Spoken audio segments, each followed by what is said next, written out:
सम्मानित साथियों, जैसा कि आप देख रहे हैं, उत्तर प्रदेश में हिंदू हृदय सम्राट माननीय योगी आदित्यनाथ जी की सरकार चल रही है। इनके सरकार में भी आज उत्तर प्रदेश के देवरिया जनपद में हनुमान मंदिर की ज़मीन को लेकर के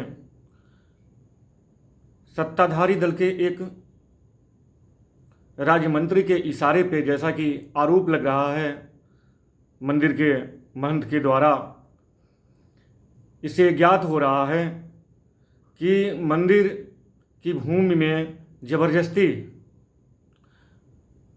दरवाजे निकाल जा रहे हैं, उधर से सहन के लिए ज़मीन हथियाई जा रही है।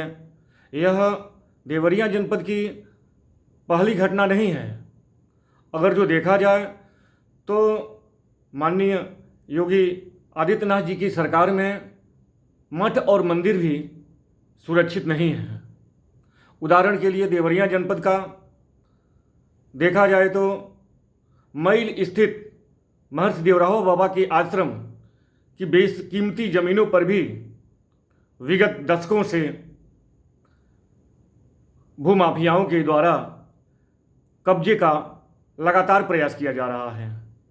हालात ये है कि उस ज़मीन को भूमाफियाओं की गिद्ध दृष्टि पड़ी हुई है और ऐसे कई भूमाफिया हैं जिन्होंने उस मंदिर की आश्रम की ज़मीन को हथियाने के लिए न्यायालय में फर्जी तरीके से मुकदमे कायम किए हुए हैं।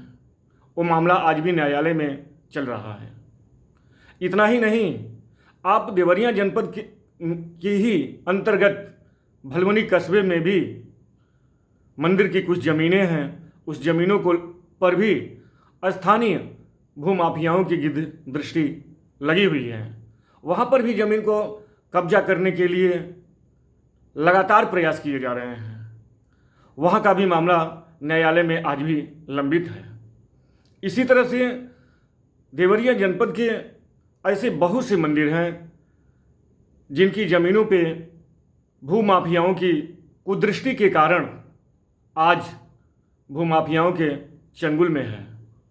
मामला कहीं न कहीं प्रशासन की लापरवाही है। राजस्व के मामले को लेकर के तहसील दिवस, थाना दिवस लगातार सरकार ये चाहती है कि मामलों का निस्तारण हो, लेकिन इन दिवसों का सही मायने में अर्थ नहीं निकल पाता है। अगर जो राजस्व के मामलों का निस्तारण होता तो भूमि संबंधित जो मामले आज भी न्यायालय में लंबित हैं उसका निस्तारण होता। इतना ही नहीं, कई जगह तो ऐसे भी मामले आते हैं जहां पे राजस्व के अधिकारी भी, प्रशासन भी मौके पर निस्तारण न करा करके उसे जानबूझ करके न्यायालय में भेजने का प्रयास किया जाता है। भूमि विवाद के छोटे छोटे मामलों को भी राजस्व के जिम्मेदार न्यायालय में ले जाने के लिए फरियादियों को सलाह तक दे डालते हैं। देखा जाए तो पूरे उत्तर प्रदेश में एक वर्ग द्वारा कहीं न कहीं आज के दौर में भी ज़मीन कब्जा करने वाले लोगों का गिरोह चल रहा है, जिसका नतीजा है कि आज कहीं न कहीं ज़मीनी विवाद को लेकर के एक बड़ी वारदात की घटनाएं होती रहती हैं। उत्तर प्रदेश में यह ज़मीनी मामले सबसे अधिक पाए जाते हैं।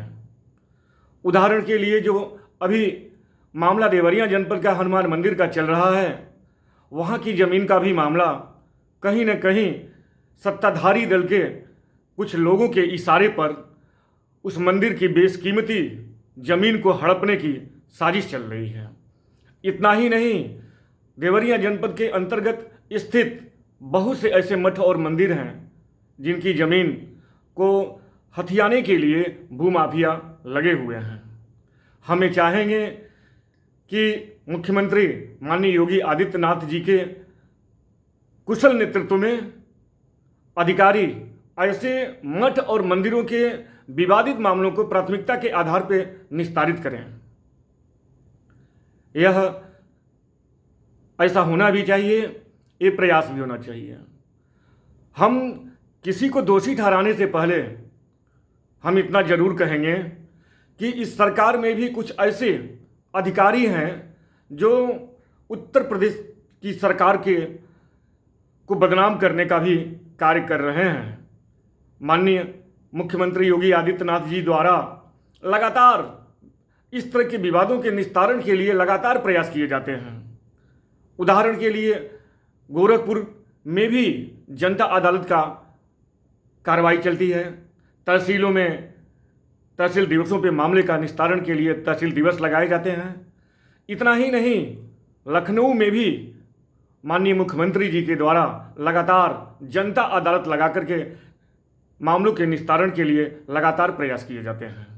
लेकिन प्रस्तावित 2022 के चुनाव के मद्देनज़र विपक्ष के कुछ राजनीतिक दल उत्तर प्रदेश को जातिवाद की आग में झोंकने का लगातार प्रयास कर रहे हैं। चाहे उदाहरण के लिए मैं बता दूं कि उत्तर प्रदेश का प्रयागराज की जो घटना हुई वह भी जातीय रंग देने का प्रयास किया गया। उदाहरण के लिए इटावा की भी घटना देखा जाए तो वहाँ पर भी एक पार्टी द्वारा उसे जातीय रंग देने का प्रयास किया गया। इस तरह की जो घटनाएं हो रही हैं वह कहीं न कहीं समाज को तोड़ करके एक उन्मादवादी राजनीति के तहत प्रदेश में कानून व्यवस्था अस्थिर करने का प्रयास किया जा रहा है।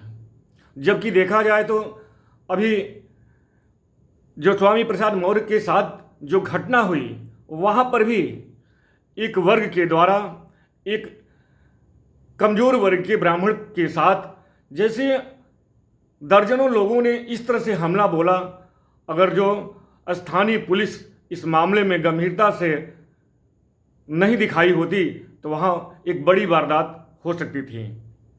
मित्रों, बहुत न चाहते हुए भी देवरिया की जो एक घटना हुई है उस घटना को लेकर के मैं काफ़ी चिंतित होने के बाद मुझे आज ये लाइव आने की आवश्यकता पड़ी है। मित्रों, मैं बता देना चाहता हूँ कि उत्तर प्रदेश में भारतीय राष्ट्रीय ब्राह्मण महासंघ के रहते किसी भी ब्राह्मण परिवार का उत्पीड़न हो या किसी कीमत पे भारतीय राष्ट्रीय ब्राह्मण महासंघ बर्दाश्त नहीं करेगी। उत्तर प्रदेश में समाज को एकजुट करने के उद्देश्य से लगातार मैं विभिन्न जनपदों का लगातार मैं दौरा कर रहा हूँ। सभी स्वजाति बंधुओं से एकजुट करने का प्रयास किया जा रहा है। ब्राह्मण उत्पीड़न की घटनाओं को लेकर के गंभीरता से भारतीय राष्ट्रीय ब्राह्मण महासंघ ने आवाज़ उठाने का काम प्रारंभ किया है। उत्तर प्रदेश में अगर जो ब्राह्मण उत्पीड़न की घटनाएं होती हैं तो इसके लिए सरकार जिम्मेदार होगी। रही बात मुट्ठी भर राजनीतिक दल के कुछ अगुआ जो हैं उत्तर प्रदेश में जातिवाद की आग को इस तरह से फैलाना चाहते हैं कि ये प्रदेश में लॉ एंड ऑर्डर अस्थिर हो जाए। आवश्यक है ऐसे अराजकतावादी तत्वों के खिलाफ सतर्क रहने की आवश्यकता है। वे लोग फूट डालो और राज करो की नीति पर अंग्रेजों के सिद्धांत पे चल रहे हैं। वे जयचंदों के सिद्धांत पे उत्तर प्रदेश को अराजकता के आग में झोंकना चाहते हैं। तो ऐसे जो दौर चल रहा है, इस दौर में काफ़ी सूझबूझ के साथ छोटी छोटी बातों को उन्माद फैलाने का जो कार्य किया जा रहा है यह निंदनीय है। रही बात कुछ उत्तर प्रदेश के मुट्ठी वर्ग लोगों की राजनीति करने वाले लोग हमेशा ब्राह्मण समाज को निशाने पे ले रहे हैं। कहीं न कहीं इस समाज को बदनाम करने के लिए प्रयास किया जा रहा है। मित्रों, मैं बताना चाहूँगा कि उत्तर प्रदेश के ब्राह्मणों के साथ जो किया जा रहा है इसे समाज के लोग कभी माफ़ नहीं करेंगे। ऐसे दौर में मैं बताना चाहता हूँ कि यह समाज कल भी सबल था और आज भी सबल हैं। आज़ादी के आंदोलन के दौरान जब ये देश आज़ाद हुआ, उस समय भी पूरे देश में करीब 130 प्लस रियासतें ब्राह्मणों की थी। आज उन रियासतों के बदौलत तुच्छ राजनीति करने वाले लोग हमेशा ब्राह्मण समाज को निशाना बना रहे हैं। उनको मैं आगाह करना चाहूँगा अपने इस वीडियो के माध्यम से, वे अपने इस गंदी राजनीति से बाज आएं, अन्यथा यह समाज आने वाले समय में उनको सबक सिखाने का काम करेगा। मित्रों, इन्हीं चंद शब्दों के साथ हम आप सभी लोगों से विदा लेते हैं। जय जय परशुराम, जय ब्राह्मण समाज, जय जय परशुराम।